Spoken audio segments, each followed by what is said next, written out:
साहेब राम राम। सभी पुण्यात्मा को सत साहेब।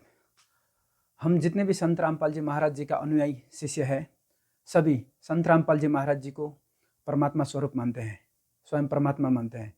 क्योंकि संस्कृत में एक कहावत है, गुरुर ब्रह्मा गुरुर विष्णु गुरुर ब्रह्मा गुरुर विष्णु गुरुर्देवो महेश्वरा गुरुर साक्षात पर ब्रह्म तस्मै श्री गुरुवे नमः। तो इससे ये पता चलता है कि गुरु को परमात्मा का स्थान देना चाहिए। गुरु को जो स्थान है, गुरु का स्थान होता है सबसे ऊपर होता है, वो परमात्मा का स्थान होता है।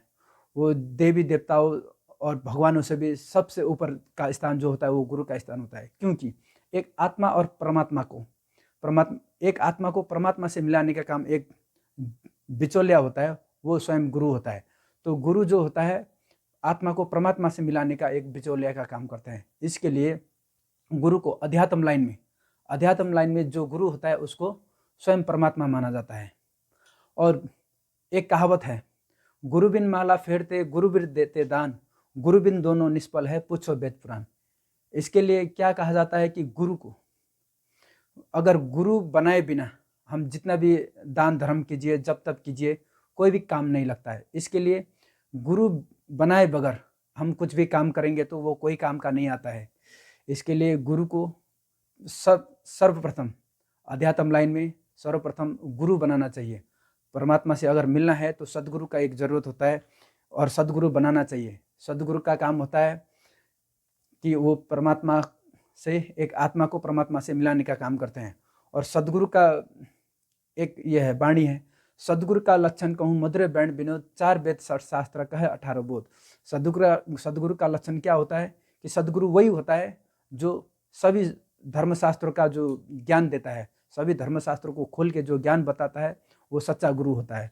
और बोलता है कि सदगुरु के लक्षण 4 बखाना, प्रथम वेद शास्त्र को जाना। सर्वप्रथम क्या बोलता है कि सदगुरु का लक्षण चार बताया गया है। एक, वेद शास्त्रों का ज्ञान होना चाहिए, सर्व वेद शास्त्र का ज्ञान होना चाहिए।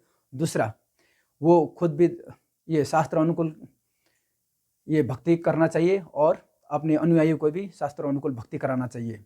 और तीसरा होता है कि वो सर्व विकारों से मुक्त होना चाहिए और अपना जो अनुयायी है उनको भी वो विकार मुक्त कराना चाहिए। और चौथा है वो समभाव दृष्टि से देखना चाहिए। कोई ऊंच नीच, कोई धनी गरीब, कोई जात भात, ये कोई भी ये नहीं देखता है, वो सच्चा गुरु होता है। कोई राजा और रंग नहीं देखता है, वो सच्चा गुरु होता है। तो कबीर साहिब जी का एक वाणी है, गुरु गोविंद दो खड़े किसके लागू पाए, बलिहारी गुरु आपना जो गोविंद देव बताए। तो इसका अर्थ होता है कि जो गुरु होता है वो अगर गुरु और परमात्मा दोनों अगर हम लोग का सामने अगर आ गए तो हम किसको पहले ये प्रणाम करें, किसको माने। तो स्वयं कबीर साहिब जी इसका उत्तर बताते हैं कि हम तो गोविंद को नहीं पहचानते हैं, हम लोग तो भगवान को देखा नहीं है।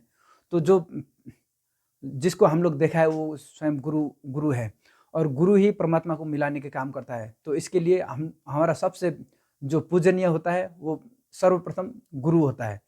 परमात्मा से भी पहले वो पूजनीय कौन होता है, गुरु होता है। तो इसके लिए गुरु को परमात्मा से भी, भगवान से भी उत्तम श्रेणी में रखा गया है, सबसे ऊपर श्रेणी में रखा गया है।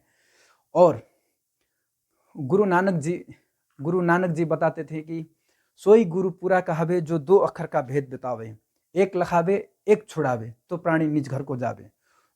इसका अर्थ यह है कि जो 2 अक्षर है वो एक सतनाम है जो स्वयं संत रामपाल जी महाराज देते हैं।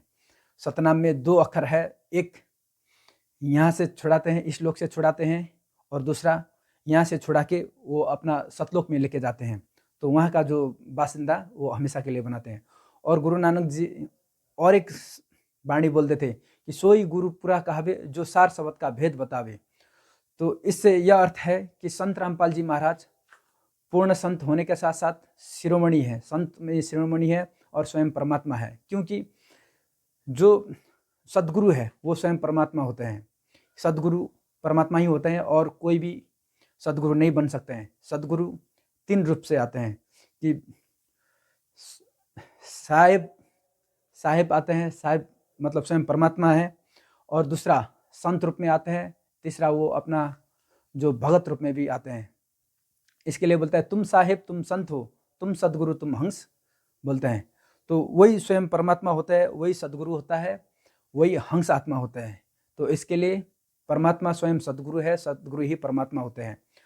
तो और भी कबीर साहब जी ने जब धर्मदास जी को बताए थे कि कलयुग जब 5505 वर्ष बीत जाएंगे तो स्वयं मैं ही आऊँगा। तो इसका अर्थ यह है कि अभी जो कलयुग 5505 वर्ष जो 1997 में बीत चुका है, और 1997 के बाद स्वयं परमात्मा कबीर साहिब जी ही संत रामपाल जी महाराज जी के स्वरूप में अभी इस धरती में उपस्थित है। आप सभी को नमन है, विनम्र अनुरोध है, आप सभी संत रामपाल जी महाराज जी के शरण में आए, अपना जीवन कल्याण करवाए और सभी प्राणी एकचित होके भक्ति मार्ग पर आकर अपना जीवन कल्याण करवाए। सत साहिब।